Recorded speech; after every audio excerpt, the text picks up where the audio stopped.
que viene siendo la doctora Ana Pamela Gómez. Gracias, doctora Pamela, doctora en ciencias, maestra en endodoncia y licenciada en cirugía dental. Y su investigación aborda la parte del microbioma oral, que ya hace rato nos quedamos pues muy preocupados porque no sé si venga la reflexión, pero el ser humano siempre lo externo, si está abundante, pues lo dejo a que lo vean, si no, pues lo tapo. Pero descuidamos mucho los pies, descuidamos mucho la boca, descuidamos muchas las partes internas. Entonces seguramente aquí la doctora nos dará pues una calambrada con el tema que nos va a abordar. Sin más, doctora, adelante.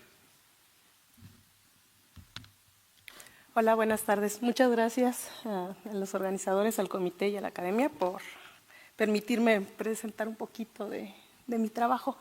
Como comentan, pues sí, efectivamente soy odontóloga, tengo formación clínica y pues bueno, pues por algunas razones me he introducido en esto de la ciencia, que he disfrutado mucho. Voy a dar un poquito aquí el giro porque pues hemos venido hablando particularmente de lo que es el microbioma intestinal y yo me voy a enfocar un poco, ahora sí, de lleno, a lo que es el microbioma oral. Entonces vamos a hablar de microbioma oral y enfermedad, pero para poder hablar de enfermedad primero tendríamos que hablar de estados de salud.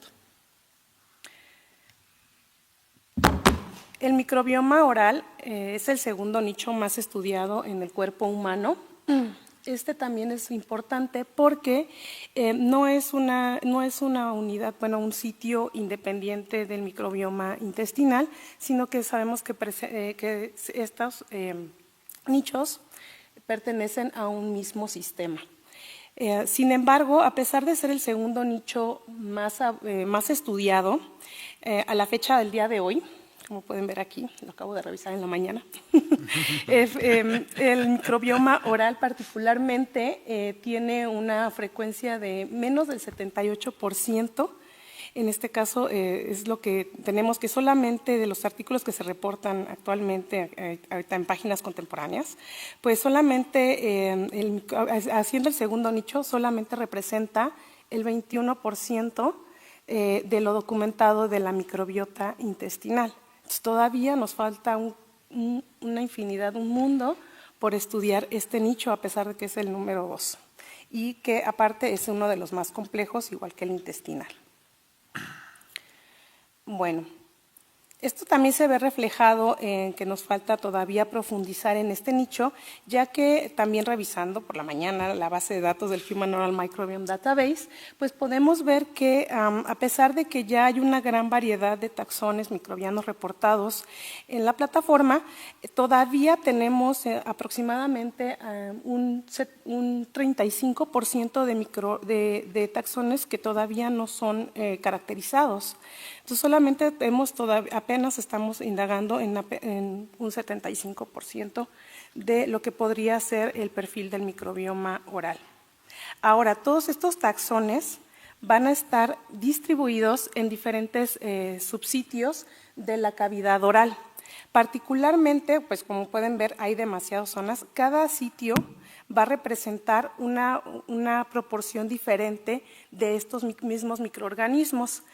Actualmente, los sitios más estudiados o de los que van a encontrar más reportados, pues van a ser a nivel de la placa supra y subgingival, que la podemos ver que es una biopelícula que se adhiere a la superficie coronal de los dientes, y también vamos a tener su contraparte, que va a ser una microbiota transitoria, que es la microbiota a nivel de saliva. Podemos mencionar otros, pero pues bueno, podríamos dejar que en tercer término pues tenemos a la lengua.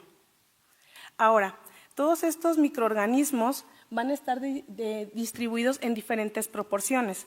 Sin embargo, hablando en cuestión de abundancia, podríamos decir que uno de los microorganismos más abundantes en todos estos nichos de la cavidad oral pertenecen a especies de los géneros Streptococcus. Ahora, para hacer esto todavía un poco más complejo, existen diferencias en la composición de la microbiota, no solamente por los nichos en los que se van a estudiar, sino también que se ha visto que tenemos que también va a haber estos mismos microorganismos. Aquí les pongo el ejemplo de especies de estreptococos que van a tener una capacidad de especializarse para cada uno de los sitios que quieran colonizar. Como lo pueden ver en este diagrama, pues vemos que hay una distancia amplia entre los microorganismos de las mismas del mismo género en el nicho de la lengua, de la mucosa y en este caso de la placa supragingival. Asimismo, también vamos a ver que también va a haber una organización espacial en cuanto a la microbiota oral, de acuerdo, en este caso, a lo que viene siendo, a la correlación que puedan tener entre especies de diferentes géneros. Entonces, aquí se los puedo mostrar en estas imágenes de microscopía, cómo se ven muy bonitas todas estas comunidades y cómo estos microorganismos, esta microbiota de diferentes géneros está cohabitando. Ahora, en estado de salud va a haber, la microbiota oral va a aportar muchos beneficios. Solo voy a mencionarlos, no voy a punto por punto, ¿no? Porque, bueno, vamos un poquito cortos de tiempo, pero bueno. Vamos a ver que todos estos microorganismos que van a ser comensales y residentes de la microbiota oral van a favorecer, van a participar en rutas, por ejemplo, para las vías del óxido nítrico, también para la competencia con microorganismos patógenos, también van a favorecer, en este caso, las interacciones microbioma-hospedero y también van a inducir también, en este caso, modulaciones de la respuesta inmune, van a entrenar el sistema inmune y también pueden participar en el desarrollo del hospedero, estimulando defensas del hospedero y, bueno, contribuyendo al metabolismo de los alimentos. No hay mucha diferencia también en cómo se podría, entre los factores que van a influir la microbiota oral y de la intestinal, pero sí podríamos mencionarlos. Tal es el caso que estos factores, ya los van a conocer ustedes, pues podemos ver que tenemos factores tanto intrínsecos como extrínsecos, como pueden ser, ya hablamos de los grupos etarios, también del microambiente, también del hábitat que se tenga en la cavidad oral y en este caso también el tipo de biopelículas que se estén formando en la cavidad oral. Ahora, los factores intrínsecos y extrínsecos, pues dependiendo en este caso de algunos cambios que se tengan en los hábitos, pueden favorecer un recambio entre el estado de salud y enfermedad, es decir, de eubiosis y disbiosis. Por ejemplo, cambios en la dieta y en los hábitos pues van a favorecer que haya una disminución o pérdida de microorganismos comensales como pueden ser Neisseria e Haemophilus y que se enriquezcan microorganismos patógenos como Prevotella, Streptococcus mutans o Bellonella. Sin embargo, en algunas etapas de la vida o de grupos etarios, este ciclo puede ser revertido. Hay algunas estrategias que ya se están desarrollando, y voy a hablar un poquito más adelante de ellas, las voy a mencionar, sobre estas vías para poder restaurar la eubiosis en la cavidad oral. Sin embargo, cuando este ciclo no es reversible, es decir, sino que continúa en una misma dirección y todas estas alteraciones de estos factores convergen para mantener un estado constante o crónico de disbiosis, pues sabemos que esto va a favorecer cambios en la respuesta inmune y esto se va a poder ver reflejado en estados de enfermedad, tanto a nivel de cavidad oral como pueden ser la enfermedad periodontal, la caries o enfermedades a nivel de mucosas. También se ha asociado esta disbiosis de la cavidad oral, que es un factor que puede contribuir también a favorecer o potenciar algunas enfermedades o alteraciones sistémicas. Una de las más conocidas, pues bueno, de las más estudiadas a nivel de cavidad oral, sabemos que son las alteraciones cardiovasculares. También tenemos algunas neoplasias, alteraciones autoinmunes y también cardiometabólicas. Ahora, dentro de la cavidad oral a nivel local, pues ya se han caracterizado diferentes géneros, tanto gram positivos como gram negativos para cada una de las enfermedades que tenemos. Como mencioné, la caries dental y la periodontitis son las enfermedades no transmisibles más prevalentes y de mayor incidencia a nivel mundial en la cavidad oral. Por ejemplo, también tenemos que se han caracterizado en ellas, pues tenemos géneros desde Neisseria, Lactobacillus prevotella para periodontitis, pero también ya se ha encontrado o hay estudios que ya han reportado la presencia de estos microorganismos orales en diferentes padecimientos. Por ejemplo, y lo vamos a ver ahorita muy seguido, podemos ver que porfiromonas juega un papel muy importante en varias de estas alteraciones, como puede ser una de las más estudiadas en la artritis reumatoide, enfermedades neurológicas como el Alzheimer. Habíamos mencionado algunas metabólicas como la diabetes y bueno, así podríamos seguir mencionando. Pero ¿cómo es que pudieran estar participando? Les muestro este pequeño esquema, no lo voy a mencionar uno por uno, pero aquí lo único que quiero ejemplificar es que todas estas microorganismos, toda esta microbiota de la cavidad oral que corresponden a microorganismos cariogénicos y periodontopatógenos, gram positivos y gram negativos, van a estimular una respuesta inmune a diferentes niveles. Tal es el caso que van a favorecer procesos inflamatorios a través de la producción de citocinas. También van a favorecer el daño celular a través de la apoptosis, daño a nivel de DNA. También van a favorecer y van a disrumpir las membranas de las mucosas, esto va a favorecer por tanto la translocación y bueno, con ello también van a continuar generando un ciclo vicioso para mantener un proceso inflamatorio a nivel inmunológico a través de receptores celulares. Si hablamos de una forma un poco más general o un poco más hablando a cuestión de nichos, podemos decir que también estos microorganismos en cavidad oral no necesariamente la caries o la enfermedad periodontal van a ser mutuamente excluyentes, simplemente que cuando se desarrolla una enfermedad u otra, lo que va a pasar es que las personas vamos a tener una microbiota que se va a polarizar más y va a tender más a favorecer condiciones ambientales de la cavidad oral para el desarrollo de la caries o de la enfermedad periodontal.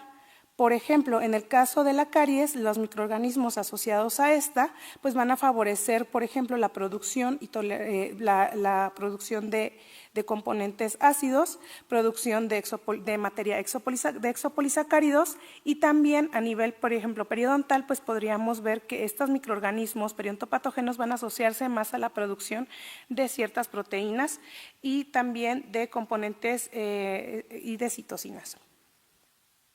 Todo esto pues va a cambiar los ambientes. En el caso de la caries hay una reducción del pH de la cavidad oral, de la saliva, mientras que en la enfermedad periodontal se favorecen condiciones más alcalinas. Ahora, hablando ya de nichos, mencionábamos que la saliva es uno de las formas de estudiar la microbiota oral más usadas.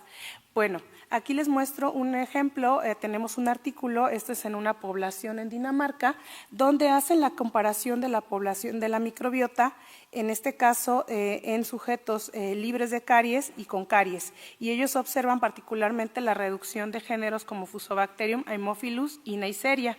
Estos géneros ya se ha reportado que favorecen estados de salud, particularmente a nivel de salud dental. Este mismo grupo también incluyó un tercer grupo de pacientes, los cuales tenían particularmente enfermedad periodontal, y ellos ahora observaron que también hay cambios en las proporciones de ciertas bacterias cuando se tiene caries o se tiene enfermedad periodontal. Tal es el caso que Porphyromonas gingivalis lo proponen como un posible marcador para diferenciar estas dos patologías, porque se observa que Porphyromonas gingivalis se incrementa en pacientes con periodontitis, mientras que se reduce en estados cariogénicos.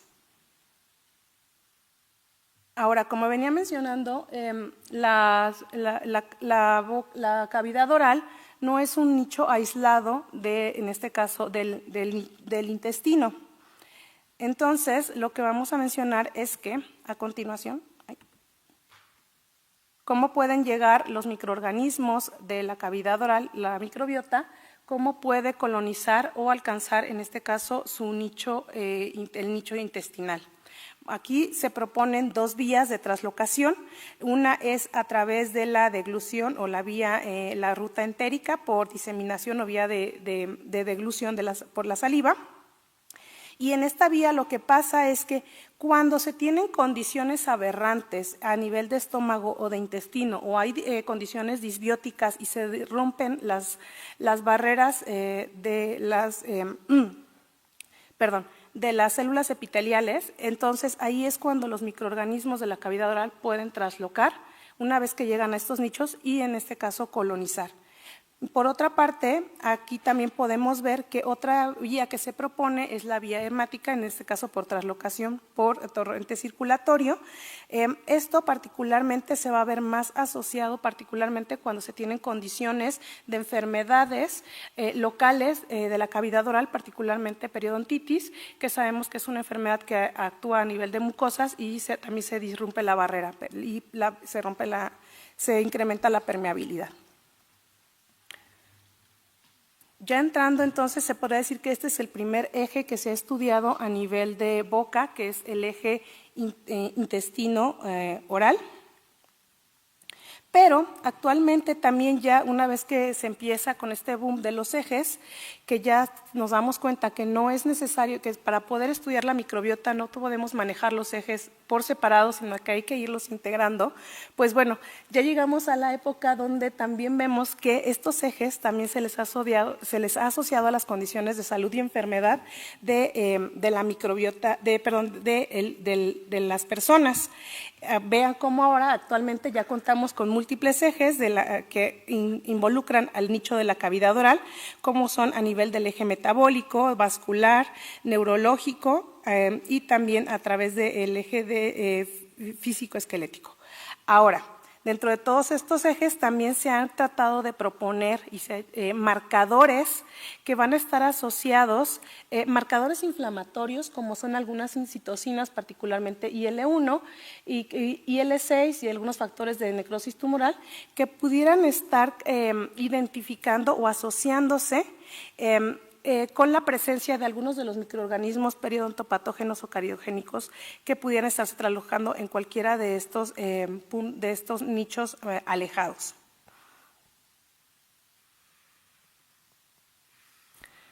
Ahora, ¿qué es lo que está pasando también, por ejemplo, cuando tenemos estos ejes? Pues bueno, cuando tenemos condiciones de enfermedad y disbiosis a nivel de cavidad oral, y también se presenta una alteración a nivel de disbiosis intestinal, entonces lo que se hace también es un círculo vicioso, donde podemos ver que el estado inflamatorio de la enfermedad periodontal, por ejemplo, va a favorecer la traslocación de microorganismos patógenos y sus componentes y algunos factores de virulencia hacia el intestino. Eso va a favorecer que estos microorganismos generen un ambiente de endotoxemia. Sabemos que algunos de estos microorganismos como porfiromona van a tener patrones moleculares que van a ser reconocidos por receptores de superficie celular, como los TLRs, y bueno, aquí lo que se va a generar es un círculo vicioso de lo que viene siendo de inflamación crónica.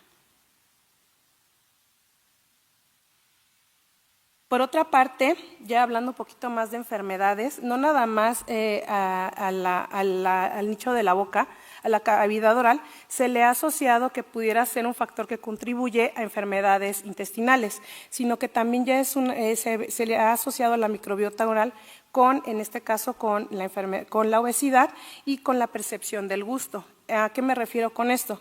Igual, cuando tenemos un desequilibrio en todos estos factores intrínsecos como cambios ambientales o de comportamiento o de dieta, se va a establecer una microbiota oral patógena en estado de disbiosis, y ya sea que por por vía a través de comunicación distante o paralela con alguno de estos ejes que acabo de mencionar, se puedan favorecer condiciones, por ejemplo, de adipogénesis o comportamientos que bloqueen receptores de saciedad a nivel neurológico.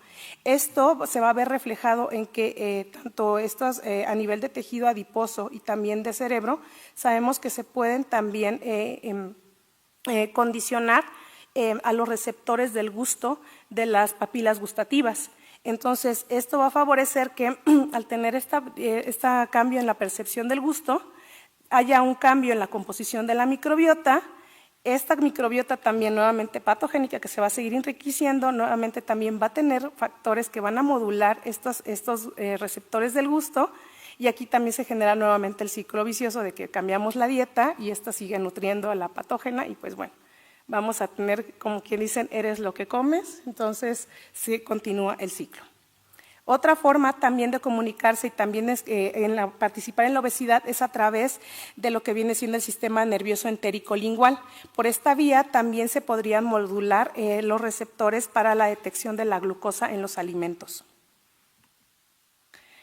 Por otra parte, también la microbiota oral va a participar en la enfermedad autoinmune. La forma en que va a participar va a ser a través de la translocación de los microorganismos y sus componentes a diferentes sistemas y órganos. Esto va a favorecer, como ya mencioné, condiciones de procesos inflamatorios crónicos. También sabemos que van a haber componentes o epítopes que van a tener estos microorganismos de la cavidad oral, que van a mimetizar moléculas que van a favorecer también una respuesta autoinmune por las células presentadoras antigénicas. También vamos a tener una sobreexpresión. Sabemos que hay microorganismos como la porfiromona que va a favorecer la citrulinización de anticuerpos para que estos no se puedan reconocer y bueno, se forman estos autoanticuerpos que favorecen la artritis reumatoide. También podemos ver que los mismos microorganismos de la cavidad oral, ya sea por vía de receptores u otras vías, como además de los TLRs, van a seguir induciendo estados inflamatorios a través de la producción de citocinas proinflamatorias que van a seguir condicionando y favoreciendo estos procesos de autoinmunidad. Dentro de las enfermedades autoinmunes más conocidas o que más se han estudiado a nivel de microbiota oral, pues se entiende la enfermedad del intestino de colon irritable y tenemos la artritis reumatoide y el lupus eritematoso. Otros ejes o también que se han propuesto para el estudio de la microbiota es que cuando hay en este caso, una disbiosis o un proceso inflamatorio simultáneo entre la cavidad oral, el intestino y el hígado, se van a favorecer una endotoxemia sistémica a través de la proliferación de microorganismos, aumento de los procesos inflamatorios a través de vía de producción de citocinas y bueno, esto va a condicionar a la sensibilización hepática y daño hepático. Como pueden ver, la Porphyromonas gingivalis es una de los microorganismos de cavidad oral que se podría decir que son de los más estudiados y que son los que más estrategias tiene para debatir lo que es la respuesta inmune. Aquí podemos ver un ejemplo de todos sus componentes y todos sus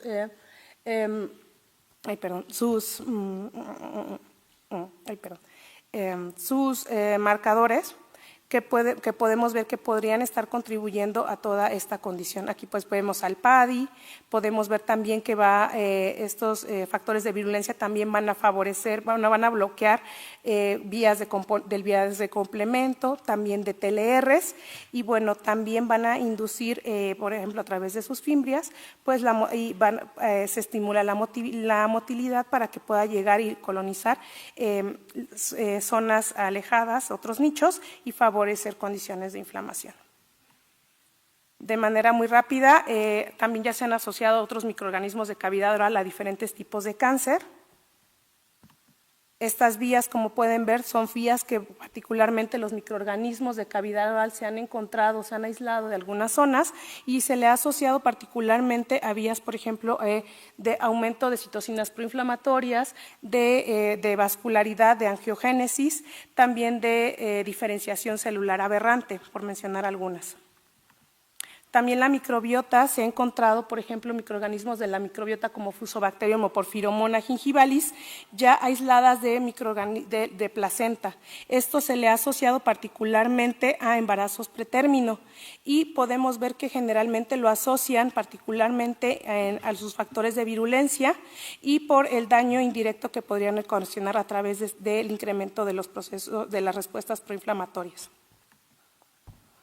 Como habíamos mencionado anteriormente, les dije que ya había estrategias que se han establecido para tratar de recuperar la eubiosis de la microbiota oral. Dentro de estas estrategias, pues la más sencilla sería cepillarnos los dientes. Sería la menos costosa, la de menor impacto y pues bueno, solo aplicaría dominar una pequeña técnica. Los cambios de dieta, todos estos como pueden ver están asociados particularmente a los cambios que podemos hacer nosotros como individuos. Ya de manera más específica, pues bueno, vienen algunos probióticos y prebióticos. Actualmente, bueno, se han… esta que estaba del otro lado. Bueno, aquí vamos a regresar un poquito, pero bueno, estos eran los microorganismos que se han asociado a diferentes tipos de cánceres y en este caso a nivel de qué vías están actuando, ¿no? Como les había mencionado, pues bueno, a nivel de translocación, de inflamación, de angiogénesis. Dentro de los probióticos y prebióticos que se han tratado de implementar para recuperar la eubiosis, y en este caso se han enfocado principalmente en combatir o reducir el riesgo de caries, podemos encontrar géneros que se han caracterizado actualmente como Streptococo A12 y también en lo que viene siendo la arginina. Se me acabó el tiempo. Ya solo para concluir. Pues como pueden ver es muy amplia la participación de la microbiota oral a nivel de varios ejes. Entonces uno de los primeros estudios que nosotros hicimos de microbiota oral, y esto es de doctorado, es mi tesis de doctorado, aquí se midieron citocinas proinflamatorias y su sobreexpresión en tejido pulpar expuesto a caries moderadamente invasiva. Aquí lo que observamos fue que en los dientes que estaban libres de caries, el tejido pulpar de manera vamos a llamarlo comensal, estaba expresando o modulando respuestas de regularización a través de IL-10 y factor de crecimiento transformante beta. Y aquí podemos ver que los perfiles que mostraba la microbiota oral, y esto se ve reflejado en que en los proyectos que llevamos actualmente podemos ver que Streptococo y Veillonella están particularmente colonizando en estos grupos en población mexicana sana. A nivel de caries hay una disrupción entre encontramos un desbalance en el equilibrio de Porphyromonas y Actinomyces. Aquí, como mencionaba anteriormente, ya habíamos visto que Porphyromonas su reducción se asociaba a riesgo de caries. También observamos que en nuestros pacientes Veillonella, que sabemos que está muy aumentada, podría estarse reduciendo. Podríamos hipotetizar que esto se podría ver reflejado en otros estudios donde estamos viendo que Veillonella se está incrementando en pacientes con sobrepeso y alto grado de obesidad. Y bueno, eso también lo vemos reflejado en personas con infarto agudo al miocardio que tienen una prevalencia de alguna enfermedad periodontal como gingivitis o periodontitis. Y ya para terminar, les pongo esta diapositiva, ¿por qué recae la relevancia? Porque en la población mexicana el 90% de las personas padecemos caries o hemos padecido y el 70% una enfermedad periodontal. Y bueno, antes de la pandemia, a nivel mundial, la caries es la principal enfermedad, la más prevalente y en el segundo lugar en enfermedades en incidencia. Entonces, es un problema de salud pública que pudiera ser un factor que si lo modificamos o condicionamos estados de salud de cavidad oral, tal vez podríamos verlo reflejado también en la disminución de la agresividad de otras enfermedades sistémicas. Gracias. Gracias, doctora Pamela. Permítame.